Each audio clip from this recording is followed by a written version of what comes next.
Okay, so in this module, we're doing the lesson plan. And since I am group or member number 1 of the group, I am starting it this week. So I did my lesson plan on the grade 4 of decomposing a fraction into a sum of fractions with the same denominator in more than one way, recording each decomposition by an equation. So this is showing how you can make 3/8 equal 3/8 in multiple ways. For example, like 1/8 plus 1/8 plus 1/8 will equal 3/8, as long as, or also like 1/8 plus 2/8 equals 3/8. So that's what I'm doing. The technology that I'll be using will be a document camera, the interactive whiteboard, an iPad, Thinking Blocks Fraction app on the iPad, Unifix cubes, and Google Docs. It's going to example modeling. So, okay, this is where I'm like, don't know how I would present this, but okay, so how many of you guys know what you might need to use a fraction for in your everyday life? If we divide up like pies or something, or like pizza, and I don't know. Yeah, just splits like stuff into groups. Yeah, to like one big thing into like little pieces. Okay. I'm trying to sound as like a child thinking as I can, because I know. Okay, yeah, so that's perfect. So I would say yes, that a cookie would be a perfect example, because if you are splitting the cookie between 4 people and you keep one for yourself, there would be 3 other pieces of the 4 like cookie pieces. So now that we've discussed what we're going to be learning about, I'm going to show you an example of how to pull apart the 5/8 as an equation. So I would write it on the board and be like 1/8 plus 1/8 plus 1/8 plus 1/8 plus 1/8 equals 5/8. And then I'm going to give you guys the Unifix cubes, and these are consisted of multiple colors, so that way you can present and show how you get 5/8 visually with the cubes. And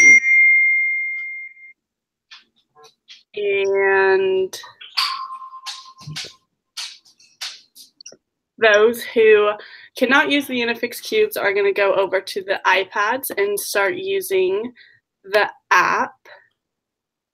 And so with the cubes, we're going to present that with 5/8, you're going to have 5 white blocks to represent the 5/8.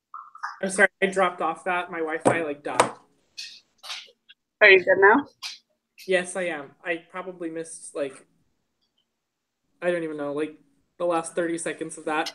It's okay. I'm not really doing a very good job. I'll just go rewatch it for the notes purposes. I'm sorry. That was you're fine. Okay, keep going. Sorry. Okay. No, this is cutting in and out. What? It cuts in and out, like, so I catch like some of what you say, but like some pieces I don't hear. I don't know why if that's me, but see, I haven't had any problems yet. Oh. Yeah, I have fine hearing everybody. It's just I lost Wi-Fi. Oh. But anyway. Sorry, continue. Sorry about that. Okay, yeah. You guys are good. All right, anyways, so with the Unifix cubes, we're going to show how you get 5/8. So you're going to put 5 of one color with 3 of a different color, showing that you have 8 total squares, but 5, the white, which represents the 5, is what the 5/8 is supposed to be. And those who are using the app, you have pretty much the same thing. You'll just be doing it on an iPad where you can drag on the blocks rather than putting them together. Along with the Unifix cubes, I'm going to give you a worksheet of specific examples of what fractions I want you guys to represent, and I want you guys to do this individually. And after you've completed 4 or 5 of them, I want you to draw out how you did them on the worksheet along with how you would break up the fractions in the correct manner to equal each other. So I don't know what else to say because that would pretty much be it. And then they would do the and those who needed the iPad would go to the iPad and do that. And the people who needed the iPad and needed to show the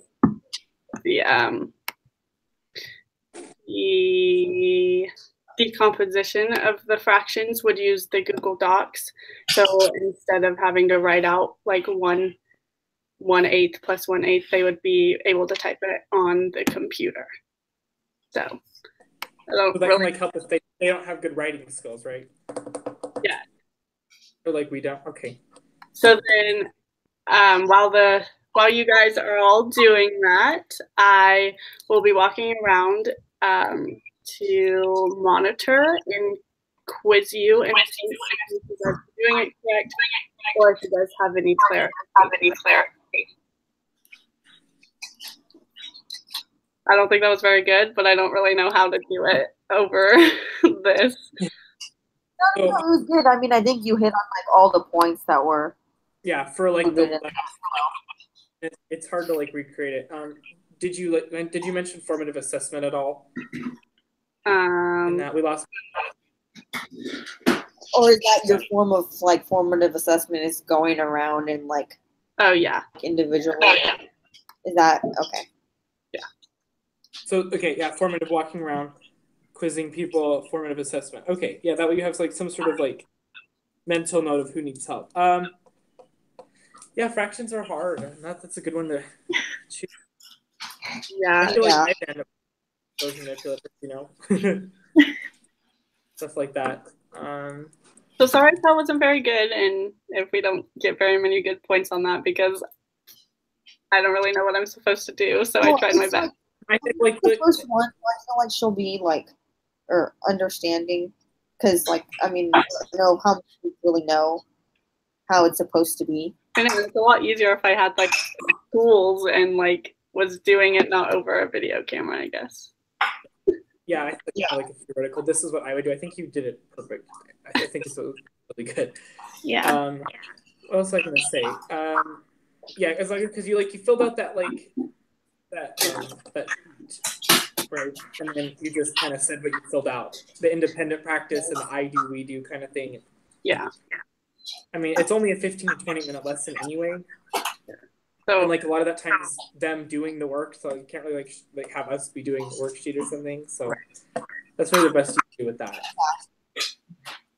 I think it's just because she wants like you to explain like your lesson, and then we're just gonna like review like how you delivered it and stuff. And not very well. I think it was good though because you did like bring up the point like of different tools for students who can't have like fine motor skills and stuff. I think that was a good portion. Well, you really hit that modeling, and then you hit like the guided practice, and then you hit like independent, and then you have formative assessment as well, and then you have the different levels of technology and then universal design for learning kind of thing. So yeah, I mean, multiple ways of teaching, multiple ways of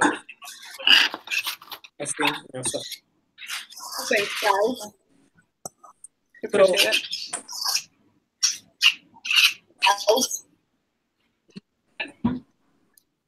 So I guess we move on. Yeah. To the okay. Yeah. Now we can move on to the literacy tool. Okay. Yeah.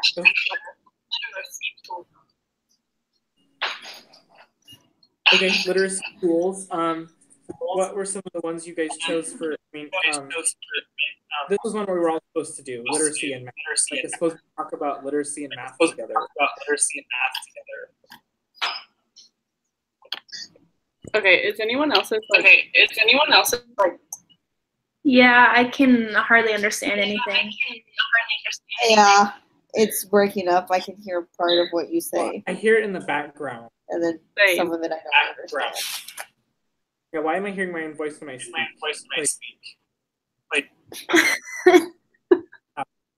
Does someone have another like audio thing going on? no? Huh. Strange. I don't know what's wrong with it. Wait, what was that?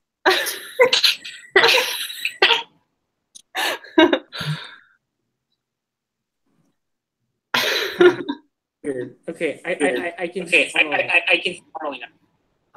No, I can't. Oh.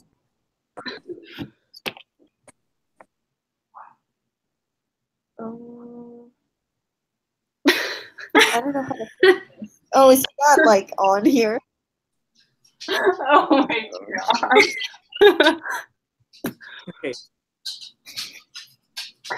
I suppose let's just all share out. I wonder how the video will sound, but Okay. Okay, so wait, you said we're supposed to do the literacy tools and math tools combined? I thought they were Yeah, just well- like the UDL tools. well, like we were Yeah, all like supposed to well, it was like liter- we had to do literacy, math, and then choose one of the other ones that were on that like that website that she linked Right, us to yeah. or whatever. Yeah. Yeah. Yeah, so But talk yeah, about the literacy a bit, and then talk about the math ones a bit, and then share out ours. Okay. So I'll start, I guess. For the literacy tools, I found the Spelling City website super intriguing because it gave you 4 different ways to portray how to spell. It gave you like spelling, writing, phonics, and vocab, and I felt like that was just a really good way because it involved repetition of the same words that you were like studying for, because it was pretty much like a spelling test, and so you would get either the right answer or you would get docked because, well, not like docked, but they would explain to you why it was wrong. And I just thought that was like really, really important. Like repetition, especially for such a young age, is like really clear, and that one like probably stood out to me the most. Did anyone else put that one down? No, Which one? I'm but I sorry. think the Spelling City one that I liked, which was Katie- fall in bear sorry. too. Good, because like one of those like had it spell out like the word and like help like sound it out and make like each like what let each letter like the sound each letter makes, and then like put it all together. What website Whole was entire word. it? What site was that? Maya? Oh, did you not hear me? No, I didn't You hear not what hear me? site it was. I'm sorry. Or like what tool? Oh, like I believe it was the Starfall Okay, Starfall. Okay, sorry. one. Yeah, okay. I can double check that. Or Yeah. let's see the I think that's really helpful for that.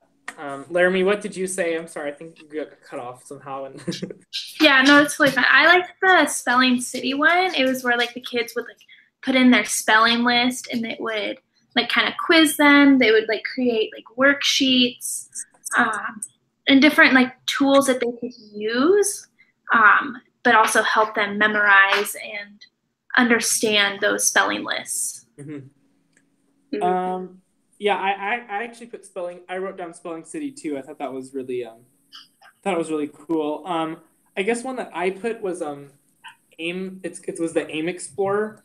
You guys seem to all talk about spelling. This one's not as much spelling as it's more like a reading program that has like ways that you like zoom in and out, and you can highlight things, and it also has text to speech, so it can read to you. So for students with disabilities, it's really helpful because they can like get help with that kind of thing. So if they can't, if they're like blind or something, or even that, it'll read it to them, and then they can highlight things or zoom in if they have like some other vision problems. So I feel like that's like super helpful. Yeah.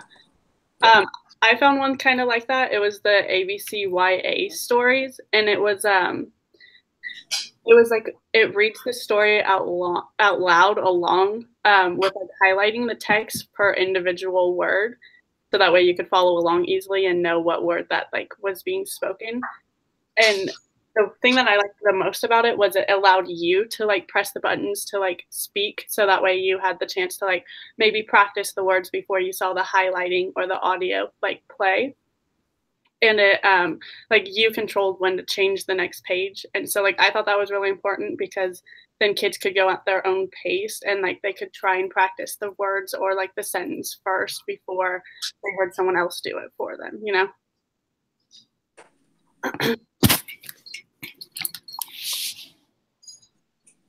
I don't have anything else because everyone, well, I chose some of the same ones. Perfect. So look at any new one. Yeah. So we're going to move on to math. All right. Okay, so the one that I found really, really fun for the math one was it's called Adapted Mind, and it was about it was a website that looked almost like a video game. So like I feel like that was really helpful, because kids at a young age love video games, and so it's like if it's a learning video game, it makes everything else. Like they got to create their own character, and they like won little prizes every time. And it was just really engaging for them, and like when they needed it to, it like spoke with audio, so like people with disabilities who had a harder time reading, they could hear it rather than having to read everything. So it also explained like really clearly and in depth, like 3 minutes worth in depth of why the answer was wrong, and I think that was really good. So that one stood out to me the most. Yeah, I liked that one a lot. I chose, like, I was like, that would be like a lot of fun, like, and it has like math, and they're practicing their math skills, and they're having fun while doing it. I don't think there's anything wrong with that. Yeah, no. One that I chose, it was called Conceptual Math. It's a program designed to teach kids like more like conceptual ideas of math, and like why they do things. Like it's not just like procedural stuff. It's like why is 2 + 2 4. It's like explaining why instead of just like telling them it's the procedure. So this is math, and this is why we do it, and this is how it all comes together. I thought it was kind of cool. It was really laid out nice, and it also had speech to text for students who couldn't see or whatever. Yeah. Yeah, no, that's super important. Mm-hmm. All right, the one that I chose was the K-7 MathCast project, which was like kind of like a dictionary of just videos of concepts by grade level. And so it was like a great resource for kids to just like go back and listen to these lessons. They can also like see it, they can hear it, and then they can also work along with the projects or the lesson plans that the videos are. And I thought that one was a great resource.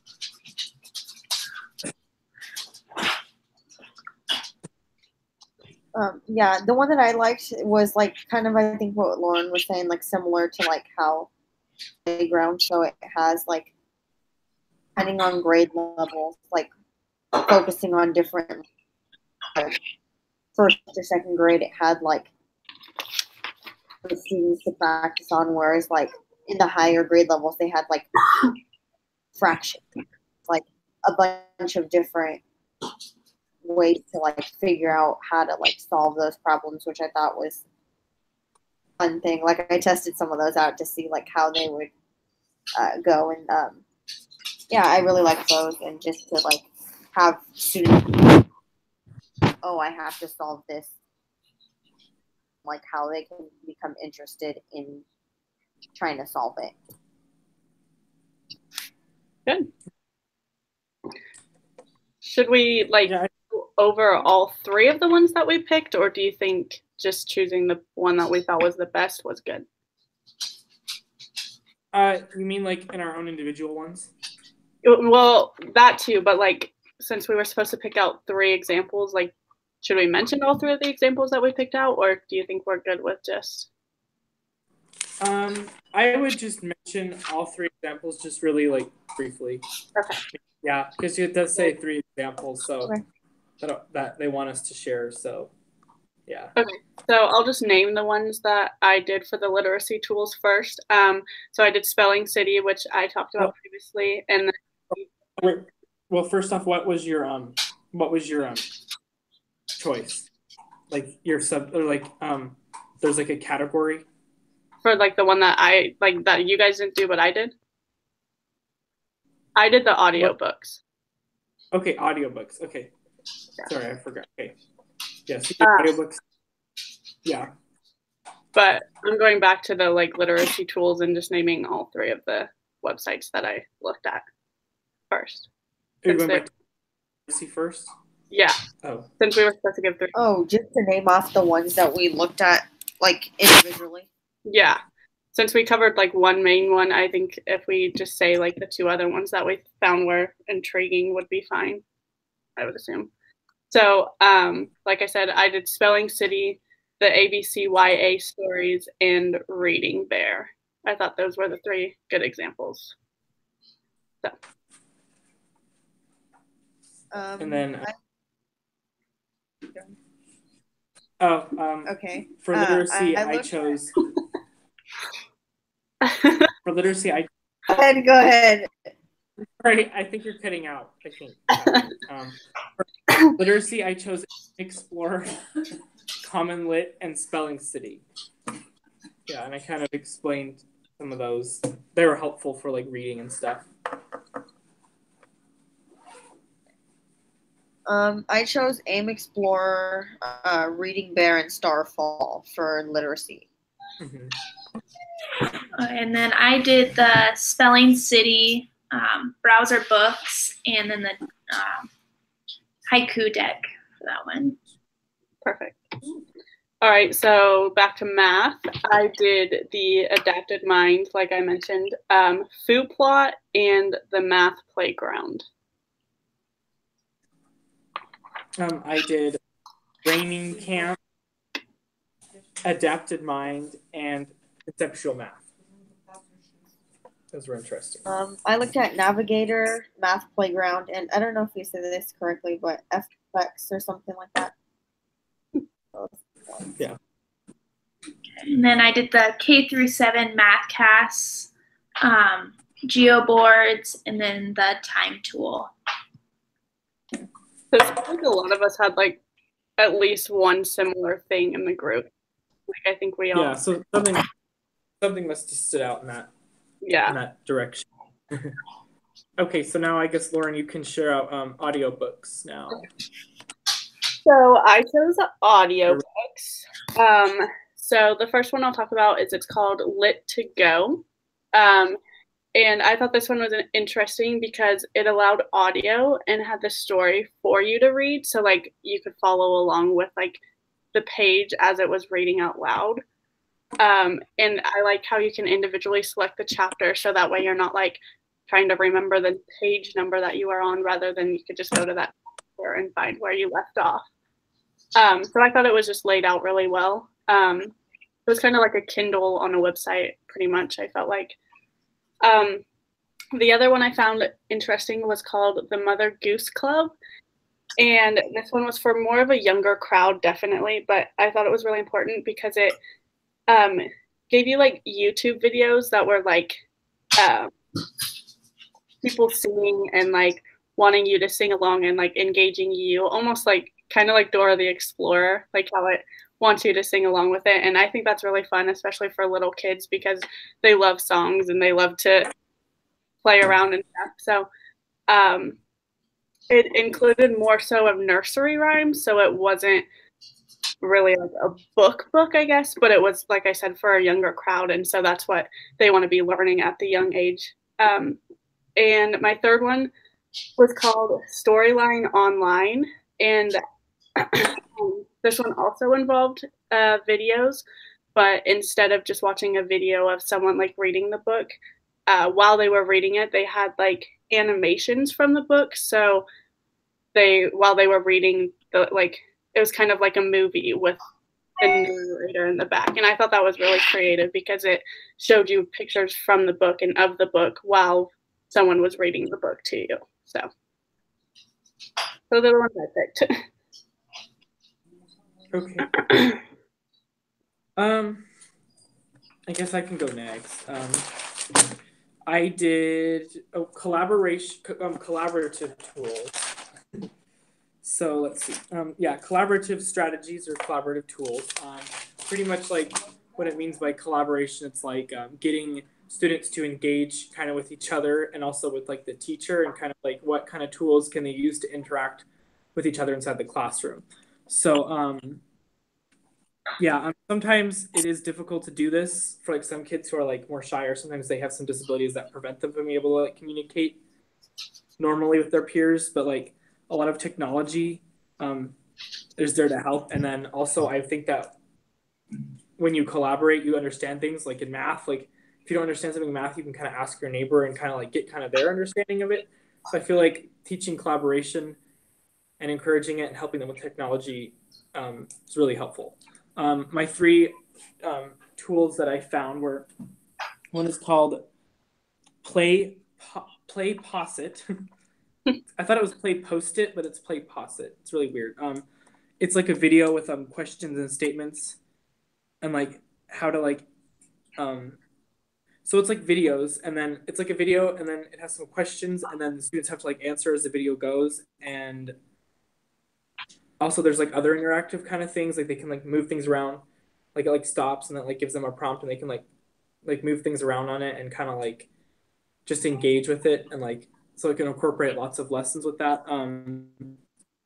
The other one's called, it's like a classroom bulletin board. It can kind of be designed, and the students can kind of go in and like add things to the bulletin board that they learned, and also they can interact with like what other students learned. And also like photos can be added, and I think it can make lessons like a lot of fun. Like especially if they're like reading a novel in class or something, they can all kind of go and like talk about it. And then that kind of is similar to this next one. It's called Scribbler. It's like a live online whiteboard which offers text, chat, and audio. So it's face-to-face is hard. This can be useful. Students blog with each other. I kind of like the idea of classroom blogs anyway, because it's like it's kind of like discussion boards, I guess, but like younger and more fun. And and then since they're responding to each other, they learn comprehension skills, and also that enhances collaboration itself. So Those were good. Good job. Okay, I can go next.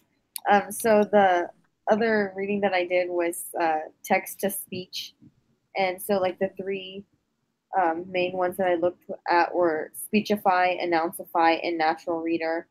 And so for Speechify, it talked about like allowing someone to like pause and skip like the audio and like change the speed of the reading and have them like follow along with like the actual print and like hearing it.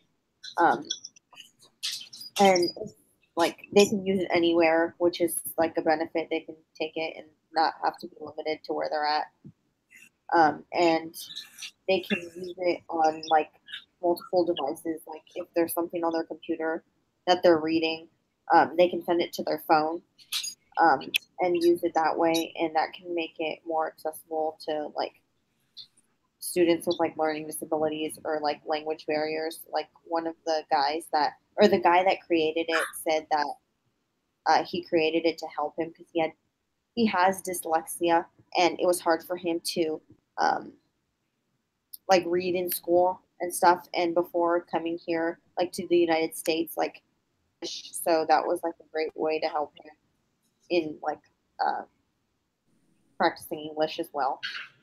And then the next one, it also talked about like how it can help students like read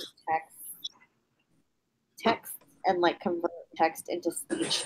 So students have a hard time following along with reading it out to them, so it can be easier for them to follow along and focus. And what this one does, it focuses on like the certain section that you're reading at a time. So instead of like being able to see like the whole page of something, like maybe like a paragraph that you're on at a time, and then like down the page, like it'll unblock like the rest of like the text, so you don't place as easily.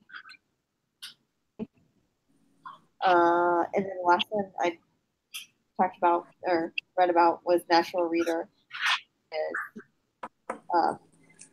with like PDFs and like Google Docs and text. So, like you can change like the voice, like take screenshots of like a book, have it on your device, and then have it be read out from the device. And it can read like footnotes and like headers and stuff like that that may appear on pages. Nice. And okay, and then I'll go last. So I did study skill tools, which was just more based towards like the older audience, more of like a high school aged kids, but I could be also utilized by like middle school and older elementary school kids as well. But I did like Quizlet, video notes, and Remember the Milk. And so these were just tools to design to keep students on track, help them organize themselves, and then add other ways of engagement and for studying and just to better understand everything. And so I've actually used Quizlet, so this one was really interesting to look more into. And so Quizlet has just like they have online flashcard makers. They have this new option to use like diagrams that they can study and make them a little more interactive. Like they can put like a dot on it, and it like if they push their mouse over it, it'll show like the definition of whatever that part of the diagram is, which I thought was really interesting. And then it has also like you can answer questions by like spelling it out and compare it to what the actual answer is. You can test yourself, match terms, and then there's like games. And then Quizlet also had like this mission that I thought was really cool that they had that, and it's to help students and teachers practice and master whatever they are learning. Quizlet provides engaging, customizable activities with contributions from people everywhere, which I thought was cool that people can create their flashcards and anybody else could use them. And then like they have mobile and online options. And then Remember the Milk was more of like a kind of an online planner type deal, so they can keep track of all like their to-dos and when they need to be done. They can get reminders by email, text, and through different like social media kind of things.